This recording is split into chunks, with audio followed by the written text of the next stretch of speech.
നമസ്കാരം.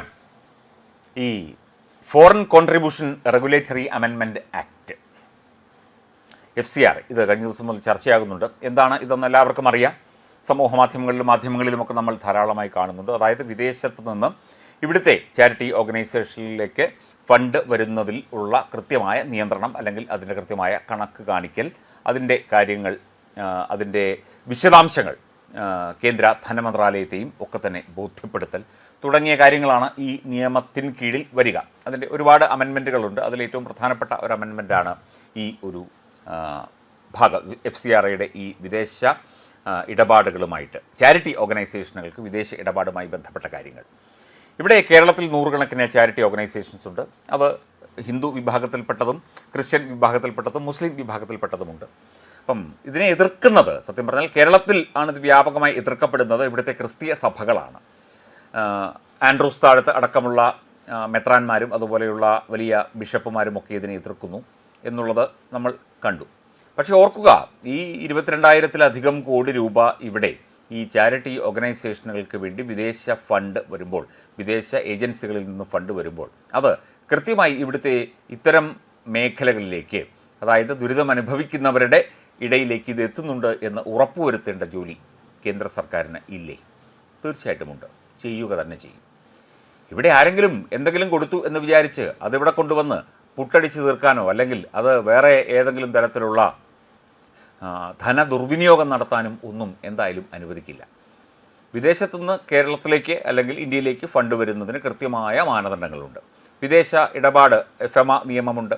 വിദേശ ഇടപാടുകൾ അതാരുടേതായാലും, ഇപ്പോൾ എൻ്റേതാണെങ്കിലും ഞാൻ വിദേശത്തുനിന്ന് ഒരു 1000 രൂപ ഒരാൾ എനിക്ക് തരികയാണ്.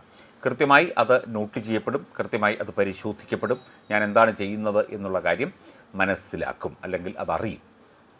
ഈ ഡിജിറ്റൽ ഇന്ത്യ വന്നതോടുകൂടി, ഡിജിറ്റൽ ഇന്ത്യ എന്നത് വെറും പുറംപൂച്ചാണ്, അല്ലെങ്കിൽ വെറുതെ നടക്കുകയൊന്നുമില്ല എന്ന് പറഞ്ഞ് നടന്ന ഇവിടുത്തെ കുറേ ആൾക്കാരുണ്ട്. ഇടതുപക്ഷവുമുണ്ട്, കോൺഗ്രസുമുണ്ട്. പക്ഷേ ഡിജിറ്റൽ ഇന്ത്യ വരുന്നതോടെ എല്ലാം സുതാര്യമാവുകയാണ്. എല്ലാം കണ്ണാടി പോലെ, കഴുകിത്തുടച്ച കണ്ണാടി ചില്ലുപോലെ എല്ലാം സുതാര്യമാവുകയാണ്. ഇവിടെ കള്ളത്തരങ്ങൾ നടക്കില്ല, പറ്റിക്കലുകൾ നടക്കില്ല, തീവ്രവാദ ഫണ്ടിങ് നടക്കില്ല, ഇവിടെ കള്ളപ്പണം ഒഴുക്കൽ നടക്കില്ല, കള്ളനോട്ടടി നടക്കില്ല, ഒന്നും നടക്കില്ല. Clean India, digital India is equal to clean India എന്ന് പറയേണ്ടി വരും. ആ രീതിയിൽ കാര്യങ്ങൾ പോകുമ്പോൾ ഇതാണ് FCR, അതാണ് ഇതാണ്, അത് പറ്റില്ല, നടക്കില്ല, ഞങ്ങൾക്ക് തോന്നിയതുപോലെ ചെയ്യും എന്നൊക്കെ ആര് പറഞ്ഞിട്ടും, ഏത് ബിഷപ്പ് പറഞ്ഞിട്ടും, ഏത് മുതലയാർ പറഞ്ഞാലും, ഏത് ഉസ്താദ് പറഞ്ഞാലും ഇവിടെ അത് അനുവദിക്കാൻ പോകുന്നില്ല. ഈ ഒരു ഏകദേശ കണക്കാണ് 22,000 കോടി രൂപ എന്നുള്ളത്. അതിലൊക്കെ എത്രയോ കൂടുതൽ വരുന്നുണ്ട്. ഇതൊക്കെ കൃത്യമായിട്ട് അറിയണം. ഇതൊക്കെ അക്കൗണ്ട് ചെയ്യപ്പെടണം. ഇതൊക്കെ മോണിറ്റർ ചെയ്യപ്പെടണം. ഇതൊക്കെ കൃത്യമായി രേഖകൾ സഹിതം ഇതൊക്കെ വ്യക്തമാക്കപ്പെടണം. ജനങ്ങൾ ഇതൊക്കെ അറിയണം.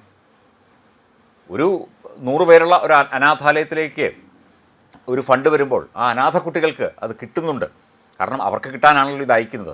നടത്തിപ്പുകാർക്ക് വീട്ടിൽ കൊണ്ടുപോകാനല്ലല്ലോ, അവർക്ക് തോന്നിയ വഴി ചിലവാക്കാനും അവർക്ക് സ്ഥലം വാങ്ങിക്കാനും ഒന്നും അല്ലല്ലോ. ആ പാവപ്പെട്ട കുട്ടികൾക്കത് കിട്ടുന്നുണ്ട് എന്ന് ഉറപ്പുവരുത്താനുള്ള ആ ഉത്തരവാദിത്വം കേന്ദ്ര സർക്കാരിനുണ്ട്, പ്രധാനമന്ത്രിക്കുണ്ട്, ഇന്ത്യയിലെ നമുക്കെല്ലാവർക്കുമുണ്ട്. ആവശ്യമില്ലാതെ അതിനെ എതിർക്കുന്നതിനെ തീർച്ചയായിട്ടും ചോദ്യം ചെയ്യും. ഇവിടെ നിയമങ്ങൾ വരും.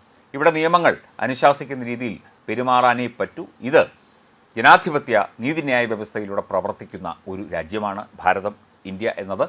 അത് ഇവിടെ തോന്നിയ വഴി പാകിസ്ഥാനിലേതുപോലെയോ ബംഗ്ലാദേശിലേതുപോലെയോ ശ്രീലങ്കയിലേതുപോലെയോ അല്ലെങ്കിൽ നിങ്ങൾക്ക് തോന്നിയ രീതിയിൽ പ്രവർത്തിക്കുന്ന ഒരു രാജ്യമാണ് ഇത് എന്ന് ഇതിനെ എതിർക്കുന്നവർ ധരിക്കേണ്ട.